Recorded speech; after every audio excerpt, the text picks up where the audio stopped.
What's up, you guys? Adam here with Anabolic Climbing. So, if you guys remember, I decided to start my health phase about 3 weeks ago. Just taking some time to rest, recover, work out some of that inflammation in my forearms and back, get some mobility back, and just wanted to check in and talk about how I'm feeling, how my lifts are going, and what's going on.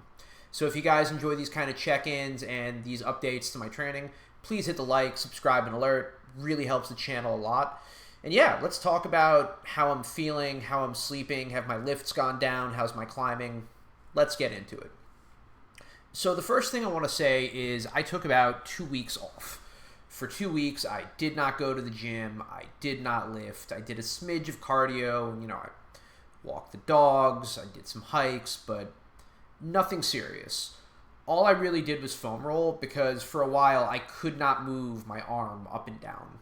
I would get to about here and just there was so much tension in my back that I could not pull it up without everything pulling on my front delt. It sucked. And my forearms had basically doubled in size and they're now back to their baseline. I really needed some time to just massage everything out, work the kinks out. I don't know if you could hear it clicking. I could probably get it close to the camera. Maybe on another day I could show you. But yeah, the short answer is my forearm is kind of permanently in a state of being jacked up. And I needed some time to just recover.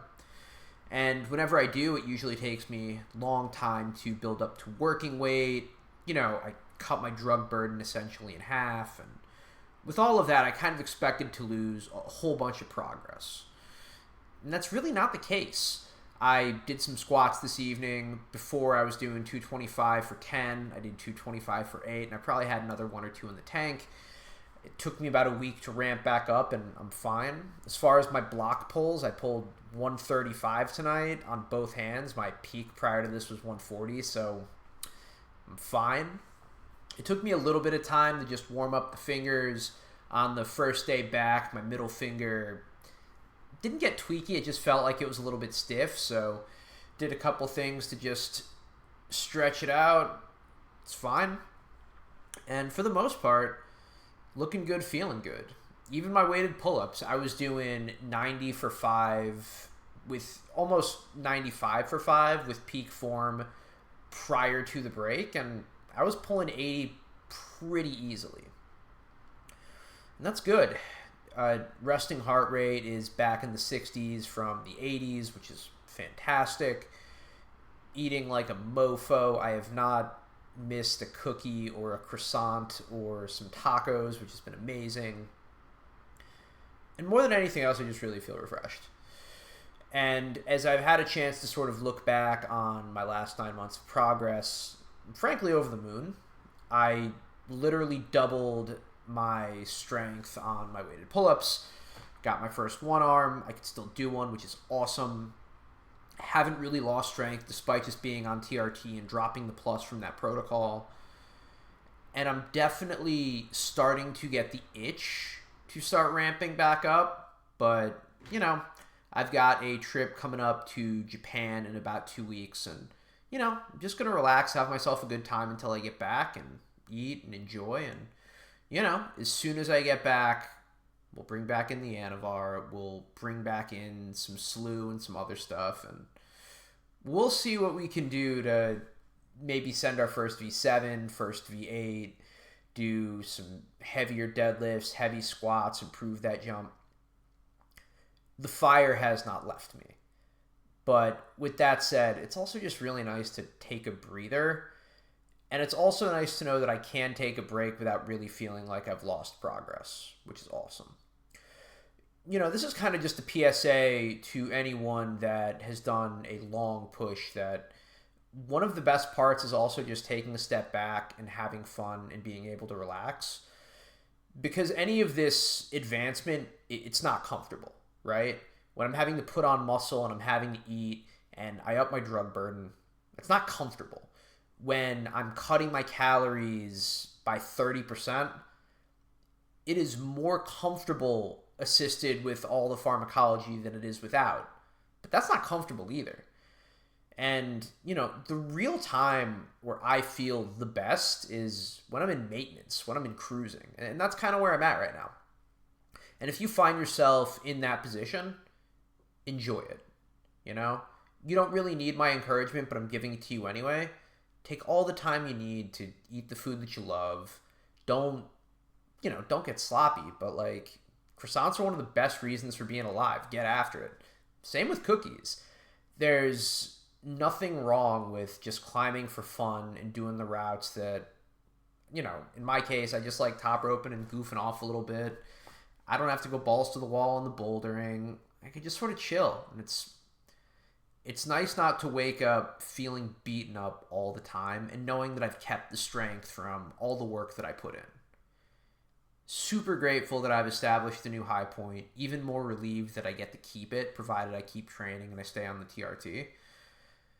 And now I can just sort of continue to heal up, continue to have fun, goof off, really just recharge my mental bandwidth now that I'm feeling better physically. Because by the time I get back in November, I'm telling you right now, I'm going to be hungry. I'm going to be itching to really start throwing some weight around, to really start making progress. And my body's already starting to get primed for it. So I can't wait. Personally, I'm really looking forward to the next training block, but, I'm also looking forward to the tacos that I have downstairs that I'm going to get.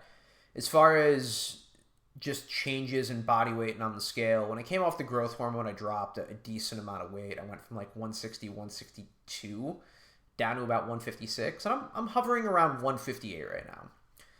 Gained a little bit of fat, don't really care. Still have abs, still cosmetically look great. Do I look as full or as sharp as I did on the Anavar and the growth hormone? No, obviously not. And that's fine. One of the cooler parts for me personally about being climbing focused as opposed to bodybuilding focused is I get to be more attached to the performance rather than the mirror. And I still enjoy the mirror, don't get me wrong. But if I get a bit softer, it's fine. It's not a big deal. It's just part of the process. Anyway, I appreciate you guys listening to me check in. I'm probably going to do another round of blood work either in the next week or two or when I get back from Japan. I haven't decided yet. I want to see how much my HDL is recovered.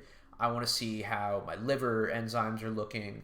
And as soon as things look good, I'm definitely going to give myself the green light to put the pedal to the floor again.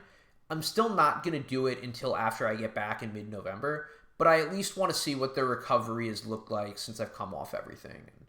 And, just make sure that I'm checking all my bases. I'm going to be getting my blood work done through Anabolic Insights. You guys totally should too. Definitely take advantage of the discount when compared to what your doctor is charging you. I'm going to be checking for AST, LST, ApoB, A1C. I'm curious if my A1C has moved, considering I dropped the growth hormone, but I added a whole boatload of carbs. Probably going to throw in a couple of other markers in there too, checking out my GGT, LDL, HDL, a whole bunch of other stuff. But yeah, looking forward to it. It's going to be a good time. Anyway, like I said, appreciate you guys checking in. I might do a brief slew experiment between A and B, just because I am trying to get better at cardio and it's always been good on my blood work. That should be coming in the mail anytime now. That's going to be super fun. And yeah, that's basically it. Just enjoying relaxing and enjoying time with the dogs, the wife, and the food. Appreciate you guys. Chemical warfare will continue soon, but I'm Adam with Anabolic Climbing. Wishing you guys happy sending, happy eating for the time being, and I'll see you in the next one. Cheers.